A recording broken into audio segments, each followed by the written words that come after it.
you guys. Glad y'all could come out today. What you see here is what we call a soldier's kit, and are actually same thing you'd use if you were just going out hunting for a few days, even up to a week.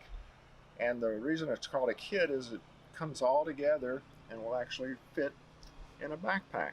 So you can get everything you see here on this table, which is really the essentials you need to survive, along with the blanket. The only thing that obviously wouldn't go in there is this big old shotgun. But you've got your essentials here to make a fire. This is flax, and you would tear off some of that and like make a little bird's nest with it. And then just with flint and steel, and this is char. You make the char by putting it in a tinder box like this, heating it up over your campfire, and in so doing, you turn a piece of cotton like that into basically charcoal. So again, this is called char. And you'd start a fire just with the flint and the char. And I'm not going to start a fire here, but just for demonstration purposes, you'd hit this steel against the stone. When you do that, it creates a spark, which is little shavings off of this steel here. Once you get that going, you just blow on the char, and after your heavy little bird's nest, you put that in there and just keep blowing. Before you know it, you've got a fire. Then you've got your tinder, little pieces of wood here and there. You'd build your fire that way. If you had a bright sunny day, unlike today, you could start it much easier with just a piece of magnifying glass. With that, you can get a very tight focus on anything that'll burn, and within just truly seconds, you can start a fire that way. But on a day like today, you'd have to use the flint and the steel. Then here, what you'd have is all your personal hygiene type things. You got your soap, but if you put a little bit of water in your dish here, you can make up lather and use that to shave with. You've also got your toothbrush made out of boar's hair. Very, very tough. You wouldn't want to use that today. Our dentists tell us today not to use something that's stiff. Then you've got your little comb, a little mirror that folds up nicely like that. And unfortunately, this is one of the more gruesome things for grooming. That's to take lice off of you with. So the teeth are very, very fine, but that was definitely a big problem back in the day, is having lice. Carried your Bible with you, and being the age I am, I'd have to have my reading glasses. Then if you had time and you're looking for food, you'd have your fishing line. And unlike today's hooks where you've got a little eye, you would tie that on. It's a little larger at this end of the hook, so it would stick and stay on the line that way. This would be your bobber. You toss that out in the creek or stream or river, and once you saw this bobbing up and down, just a piece of corn cob, you know you've got a fish on. And then you just wind it around the stick, sort of like a reel, except it's not mechanical. Pocket knife.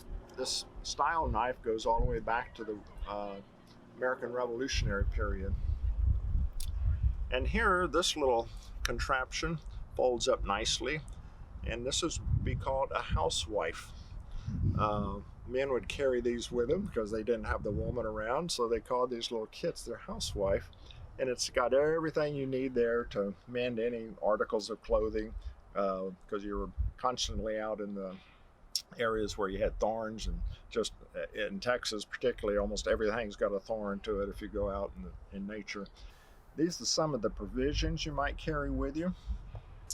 You've got all these kind of things that won't spoil, won't ruin. Got your jerky, pinto beans, green coffee, and you can just put those green beans in a pan over a campfire and turn them into your dark roasted coffee.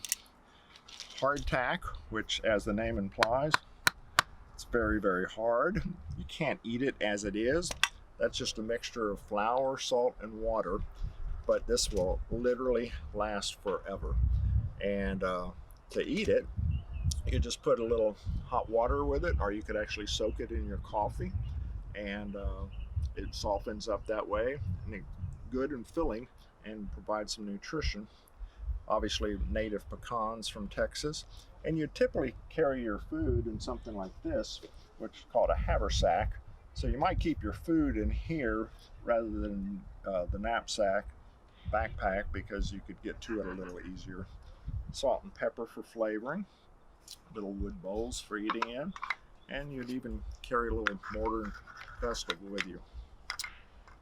Then we get to, if you have time and you're needing some lead that you run out of bullets, you could make your lead just by a simple little spoon like this. These are just chunks of lead. You'd stick that in your campfire. That melts down real quickly because of the low melting point of lead. You would take that over. Let's say that's molten lead now. You close those up, pour it in the little mold like that, and just probably a minute or two, you'd be able to open it up. And in theory, it would look like that. You'd open it up, and out comes your bullet. Now, it may still have a little bit of a tip where this hole was. So you've got your cutter here, and you'd snip that tip off, and now you've got something you can shoot out of your rifle. For sitting around in the fire in the evening, you'd have your tobacco. This is how tobacco would have come back in the day. And you could take some of that off and put it in your pipe, and of course smoke it by the campfire. Then, depending upon if you're a soldier, you might be looking for the enemy with something like this, a little telescope.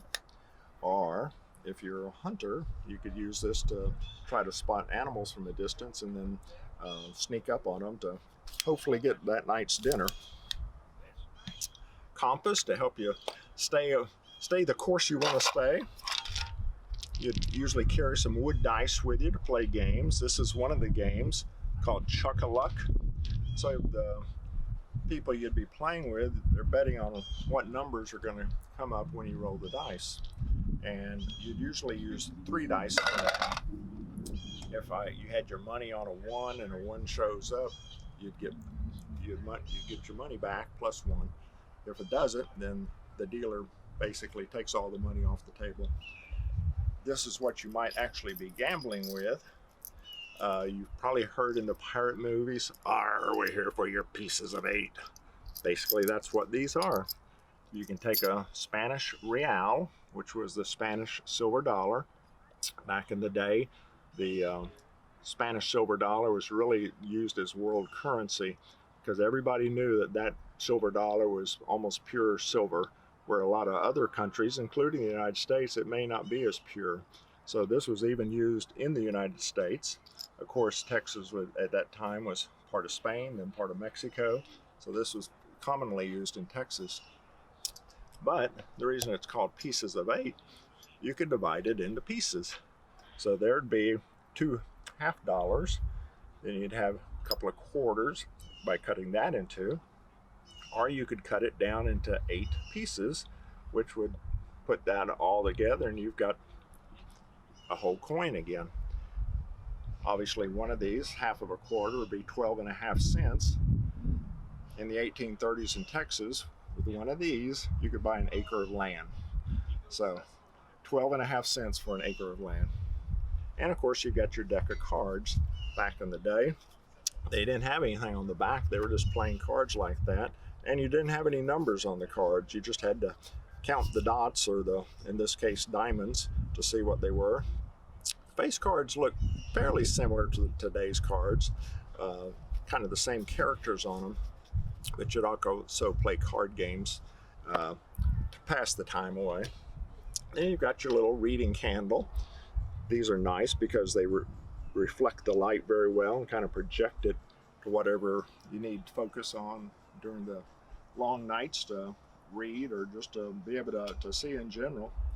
But that's basically, like I said, everything here folds up nice and neat and packs away in something as small as that, and you can carry it with you and last for days, being away from wherever you're living. Controlled by their parents until they are wives, and slaves to their husbands the rest of their lives.